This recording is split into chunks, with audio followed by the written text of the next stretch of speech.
Hola, buenas. Si estáis viendo este vídeo es porque buscáis formación básica acerca de las comunicaciones industriales.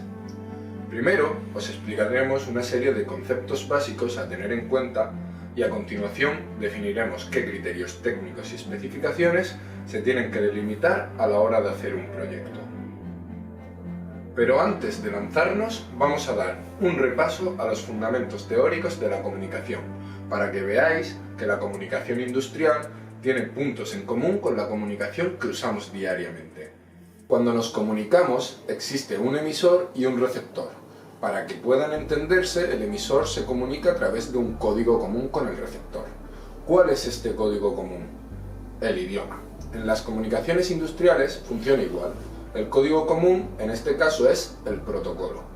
Pero para que todo esto pueda ocurrir, debe haber un medio de comunicación a través del cual se transmite el mensaje. Por ejemplo, cuando hablamos, el sonido se propaga a través del aire. Y por último, el contexto o circunstancias que rodean al mensaje. Lo complementan y pueden influir en la interpretación del contenido.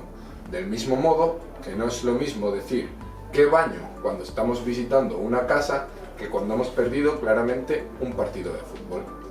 ¿Todo claro? Perfecto. Pues en las comunicaciones industriales hay un funcionamiento muy parecido, con algunos cambios en los términos.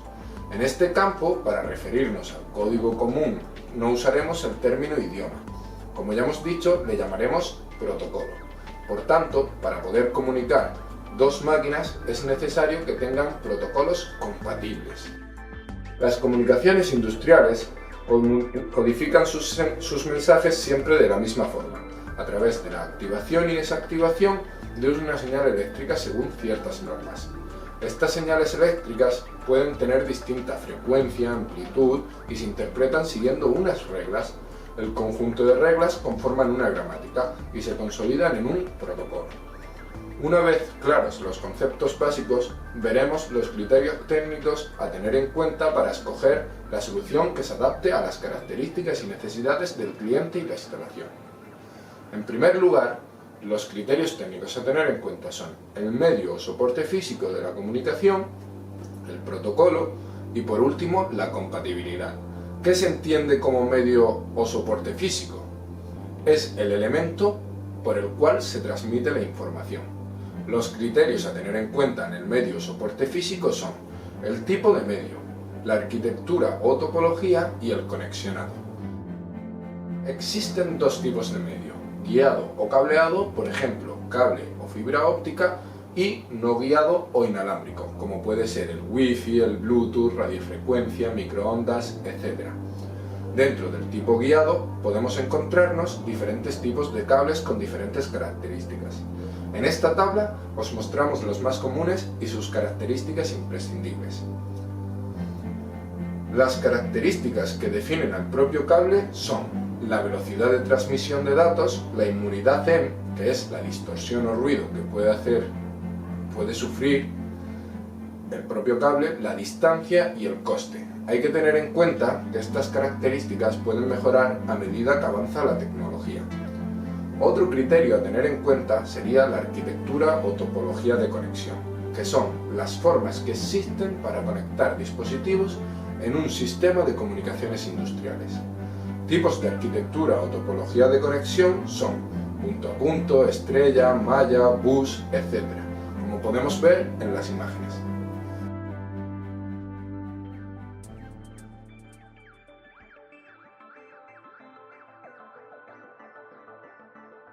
Las comunicaciones pueden ser de dos formas, comunicación en serie o comunicación en paralelo.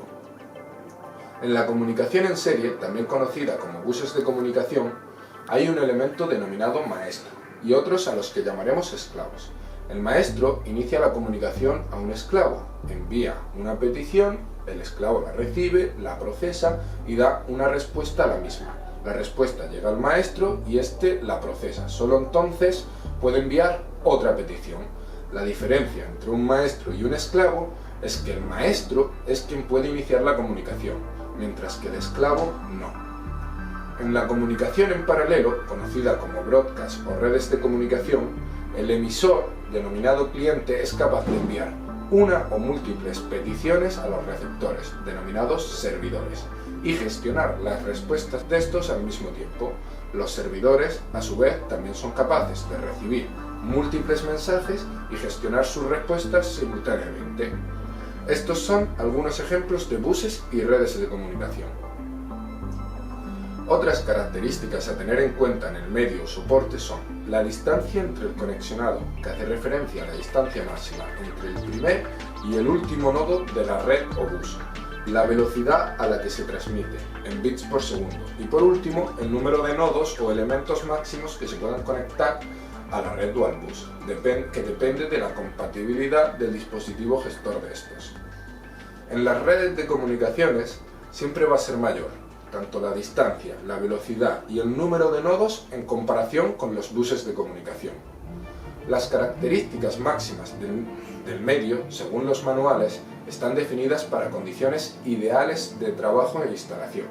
Es muy complicado obtener estas condiciones en situaciones reales. Por esta razón, no es recomendable diseñar un sistema de comunicación que trabaje con las características máximas indicadas en los mismos.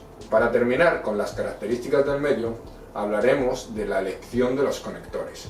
Algunos de estos conectores son RJ, SUBD, conector abierto, etc. Sin embargo, la elección de los conectores es independiente del sistema de comunicaciones. Por lo tanto, se escogerán conforme a las necesidades del cliente.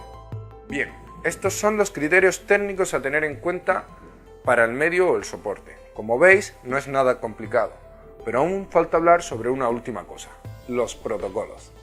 Como ya hemos visto, un protocolo de comunicación es un conjunto de reglas que definen la transferencia e intercambio de datos, activación y desactivación de señales eléctricas, entre los distintos dispositivos que conforman la red. El protocolo debe de ser compatible entre emisores y receptores. Inicialmente, cada protocolo se creó para un tipo de aplicaciones. Actualmente, su elección depende de otros factores, ya que podemos conectar dos equipos con protocolos distintos mediante el uso de pasarelas o gateways. Estos dispositivos permiten traducir o convertir uno o más protocolos para que los distintos dispositivos puedan comunicarse. Existen numerosos tipos de protocolos. En la siguiente tabla os mostramos una comparativa entre los sistemas de comunicaciones más comunes y sus protocolos asociados.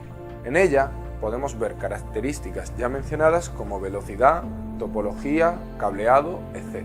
Cabe destacar que un sistema de comunicaciones puede tener más de un protocolo asociado, del mismo modo que una sociedad puede definirse como multilingüe. Por ejemplo, Ethernet dispone de un protocolo Modbus TCP, un protocolo Ethernet o IP o un protocolo Profinet.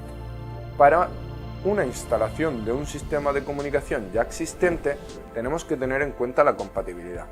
Cuando hablamos de compatibilidad, hacemos referencia a las distintas características que ya hemos comentado, medio y protocolo, de los productos que el cliente ya tiene y que tiene que tener en cuenta antes de diseñar el sistema que se implementará. A la hora de escoger un sistema de comunicación en cualquier proyecto que nos podamos encontrar, recomendamos que el mismo cumpla las siguientes especificaciones máximas según el tipo.